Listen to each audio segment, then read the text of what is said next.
Hello, welcome back to the Grouchy Historian, continuing our video series on AP American Government. So Unit 3 is what they call linkage institutions, which I find is a very interesting word. But I guess what they're trying to say is that in the political process, very rarely do individuals affect the political process, unless of course you're like a billionaire.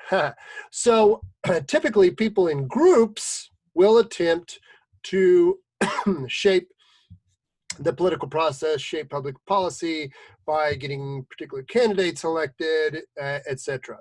So this leads to the question of what are linkage institutions as defined by AP government. So they're basically groups that have interest groups and seek to influence the political process. So the AP book here groups them into 4 categories: political parties, interest groups, political action committees, or PACs, and the often nefariously described 527 groups, which are really just kind of a subset of PACs, and we'll go over some of those differences. Okay, political parties, donkeys and elephants, right? Republicans, Democrats, the donkey, the elephant. American politics are party politics. Parties are made up of grassroots and interest groups. They groom candidates, raise money, lots of money. We're going to talk about that a lot for the next few lessons. Get out their message and try to work together once in office. Now, interestingly, from a historical point of view, America was not founded with political parties, and the original founding fathers were not big fans. In fact, George Washington, in his farewell address in 1796, specifically warned against the rise of partisan politics. Yes, they had that back in colonial times. And the sort of, what's the word that I would say? The corruption and challenges that political parties could cause. Now remember, the colonists were good Englishmen before the War of American Independence, and they watched party politics in England. Now keeping in mind, of course, that English was a parliamentary system of government, very different than ours, but they saw the challenges that party politics and partisanship could raise in getting things done. But alas, party politics rose, even in Washington's first cabinet, right? You see the beginning of the split that started kind of as a personal feud, for those of you that are fans of the musical Hamilton, between Alexander Hamilton and Thomas Jefferson. But what you really saw was the beginning of a very different political philosophy between the Federalists, and at the time they called themselves the Democratic Republicans. So the first real sort of political party came about in the mid-19th century with the rise of the Democratic Party, which is still around today in basically the same form that it was back then. But we'll talk about some of the key differences in party politics, we'll say, that is politics within the party, as opposed to party politics, which is what we today would term partisanship. So the party organization tries to get their agenda passed in response to their voting base, right? You always hear about, oh, they just play to their base. Oh, they just play to their base. Well, yes, that's how political parties work. However, there are regional and now generational differences, very interesting to watch. So party discipline can be crucial. And we're going to talk about that a little bit more when we talk about the mechanics of how legislature and things actually get done in the Congress. But just know that a party is, they all talk about a big tent and, you know, blah, blah, blah. But the reality is, even within a party, you have competition for attention, resources, and control of where the party goes and what the party does. So parties are not, you know, monolithic as generally. But they do have common interests. Now, in theory, a two-party system provides some checks and balances, right? This is the concept of the loyal opposition, which, if you would ask me as the grouchy historian, that really, there's really no such thing as the loyal opposition after the election of 2016, but that's my personal opinion. Going with the AP government test, you have checks and balances, right? The party that's sort of out of power, or and we'll talk about this a little bit more, if you have a split government, right, the president may belong to one party, the House of Representatives belongs to another party, or the House and the Senate belongs to another party. This has happened quite often in American history. And what it does is it leads to, in theory, compromise, negotiations. It leads from anything too wild and crazy happening. If you look at the period of American history when the huge change in American government and economics and society happened, it was when one political party held all the levers of power, i.e. Franklin Roosevelt's New Deal, the passage of Obamacare.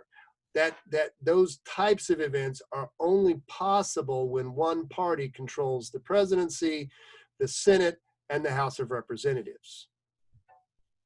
So let's talk about interest groups. Now, interest groups, also known as issue groups, are focused on a particular goal or set of related goals, right? You have the pro-life interest groups. You may have labor interest groups. You may have gun control. It's generally around a single issue, but you can have different interest groups kind of work together. For example, the pro-life lobby may work with other groups that are focused on a more conservative agenda, right? So you have interest groups that are interested in their particular issue, but they can work together with fellow travelers, as it were, when their interests intersect. So how do they influence government policy and legislation? Well, they direct lobby, right? I mean, this is sort of that dirty thing in Washington, he's a lobbyist. But that's how business gets done, right? If you really wanted to look at how the sausage is being made, and maybe you do and maybe you don't, but a great deal of legislation is written by lobbyists. It's just the way it is, folks. The lobbyists also make political donations because money talks, and money talks. All right. They also endorse certain candidates, right? We're in a presidential election right now. The two candidates are running around. They're looking for endorsements from unions, from issue groups. So endorsements and their associated political donations are very important to candidates, right? Interest groups can file lawsuits. This has happened more than once. If a particular interest group does not like a piece of legislation or does not like government policy, they will file a lawsuit. This is something that happens quite often with immigration policy. They will file lawsuits. But of course, interest groups also get their base out to vote. This is almost as important as direct political donations. Is politicians rely on certain interest groups to get their people to the polls. Unions, immigrant groups, pro-life groups, gun lobby groups, all want to get their people to the polls. And of course, and this is the AP's word, not mine, propaganda. Waging the media war, right? We talked a little bit about that in the last lesson, but the manipulation of the media and public opinion is critical to interest groups, particularly groups that have interests in very controversial topics, such as gun control, abortion, immigration. They want to get out, this is their term, propaganda supporting their point of view. And how do they do this? Well, they do this basically any interest group that you find that has enough members and is reasonably well organized is going to have a political action committee. What does a political action committee do? It's all about the money, people. Political PACs are formed by corporations, unions, trade associations, even individuals and politicians. This is where it gets interesting, to raise money. It is always about the Benjamin. There's always a food fight going on, my terms here, the AP is a little more gracious about it, but there's generally a food fight going on in the media, the Congress, and the courts about who can donate how much and how public their donations can be. This is a recent tactic of certain groups, mainly on the left, to target people for various, we'll just call them protesting, of people who contribute to conservative political causes. You can look it up on yourself. This is not just the grouchy historian opining, but it is a deal, because typically people, there's always some court case going on about whether PACs have to share or make public their donor list, because people want to keep their donations private. Now, there are limits, and you can look this up. It's in the course of how much you can contribute to a PAC or to a candidate. There's all kinds of laws and regulations. That's why we have this thing called the Federal Election Commission that keeps an eye on all this. Again, money is everything. Now, a 527 group, this is an interesting creation from recent years. The simplest way to think of it, it's basically a PAC, but legally, regulation-wise, they cannot endorse a particular candidate.